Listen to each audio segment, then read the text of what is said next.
Hello everyone, आज इस video में हम लोग पास्ट के चौथे रूल को कंप्लीट करेंगे।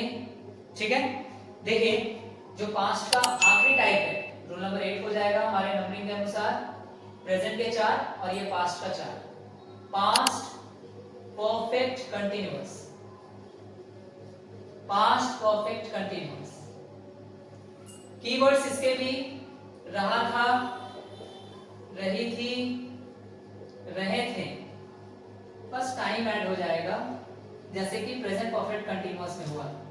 जो इसका रूल है वो रूल क्या है, देखते चलते हैं लोग। सब्जेक्ट हैड, हैड के बाद बीन, बीन के बाद वर्ब फोर, ऑब्जेक्ट सिंस या फॉर, उसके बाद टाइम।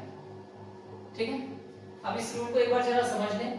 कंटीन्यूअस के लिए हम लोग वर्ब फोर लगाते हैं, आ चुका है वर्ब फोर। वर्ब फोर को अपने पहले इज़-एम-आर वाज वेयर चाहिए, इज़-एम-आर वाज वेयर चाहिए। ये रूल पास्ट का है तो वाज वेयर मान के चलेंगे। तो वर्ब फोर के पहले बीन है, और आपको पता है ना, जब हम बीन को ब्रेक करते हैं तो हमें दो शब्द मिलते हैं। वर्ब थ्री, थोड़ा बड़ा लिखता हूं, ध्यान दीजिए, अच्छे से समझिए। जब हम बीन को ब्रेक करते हैं तो हमें दो शब्द मिलते हैं, वर्ब थ्री और साथ में B. B plus verb three ही मिलकर के क्या बनता है, बीन। अब गौर से बी के बारे में आप याद कीजिए तो आपको याद आएगा, सर बोले हैं बी का मतलब होता है is am are was were, is am are was were, यानी जहां बी है आपने इनडायरेक्टली वहां is am are was were का यूज किया है। तो अगर आप गौर से देखें, कंटीन्यूअस बताने के लिए वर्ब फोर आता है, आ चुका है। वर्ब फोर को अपने पहले इज एम आर या वाज वेयर चाहिए। ठीक है, जो भी आपको चाहिए आप गौर करें, उसके पहले बी है, बीन में बी है, और बी है तो वाज वेयर भी है, इज एम आर भी है, वर्ब फोर को जो चाहिए वो मिल चुका है।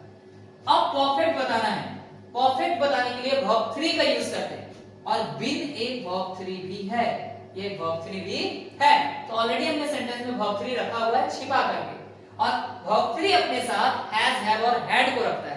पास्ट होने के कारण हमने यहां क्या रखा है, हैड। तो अब आप शायद समझ चुके होंगे कि इस रूल में हम लोग बीन का यूज क्यों कर रहे हैं। देखिए गौर से फिर एक बार समझ लीजिए। हैड को अपने बाद वर्ब थ्री चाहिए, बीन एक वर्ब थ्री है। वर्ब फोर को अपने पहले इज़-एम-आर या वाज वेयर चाहिए, बीन में बी है, और जहां बी है वहां इज़-एम-आर वाज वेयर है, छुपे हुए। अब हम इसके नेगेटिव रूल में आते हैं।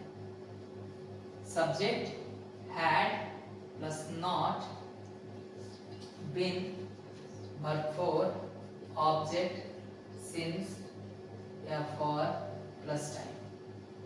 ठीक है, सिंपल इंटरोगेटिव में आते हैं। Had subject been plus verb four, object since या फॉर प्लस टाइम, और यहाँ क्वेश्चन मार्क। ठीक है, ये रूल हो गया हमारा। सिंपल इंटरोगेटिव नेगेटिव में आते हैं।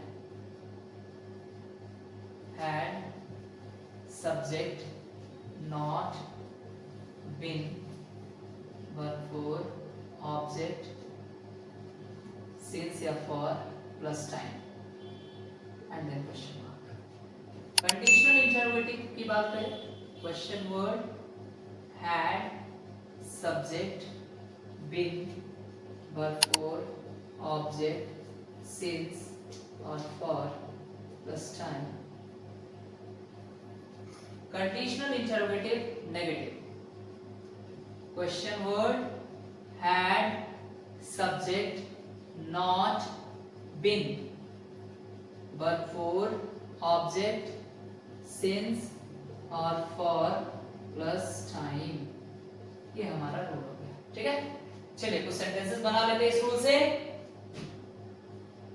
आप सुबह से क्या पढ़ रहे थे। ये सेंटेंसेस हम लोग पास्ट परफेक्ट कंटीन्यूअस के रूल से डील करेंगे।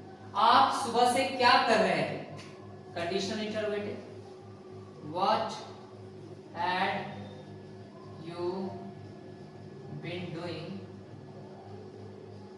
Since morning. ठीक है, वह 2 सप्ताह से कहां रह रही थी,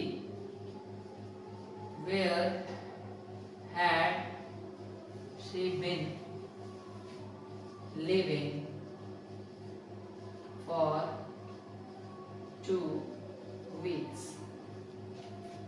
बच्चे 1 घंटे से खेल रहे हैं, ओके एफर्मेटिव है। The children had been playing for an hour, ठीक है। आप 2020 से क्यों उसे पढ़ा रहे हैं, क्यों उसे पढ़ा रहे थे, conditional interrogative. Why had you been teaching him since 2020? मैं बचपन से क्या पढ़ रहा था, ओके ये भी कंडीशनल इंटरोगेटिव ही है। What had I been reading since childhood? आप स्टडिंग का भी यूज कर सकते हैं, कोई दिक्कत नहीं। What had I been studying since childhood, ठीक है। ये 5 परफेक्ट कंटिन्यूअस हुआ। हमने प्रेजेंट के सारे टाइप्स कंप्लीट कर लिए, पास्ट के सारे टाइप्स भी कंप्लीट कर लिए, लेकिन अभी पास्ट कंप्लीट नहीं हुआ है। जैसे हमने प्रेजेंट में सिंस और फॉर को लेकर के 3 टाइप्स देखे हैं, अब वही समय है पास्ट में सिंस और फॉर को लेकर के 3 टाइप्स देखने का, ठीक है, जिसके लिए मिलेंगे अगले वीडियो में। Thank you, have a nice day.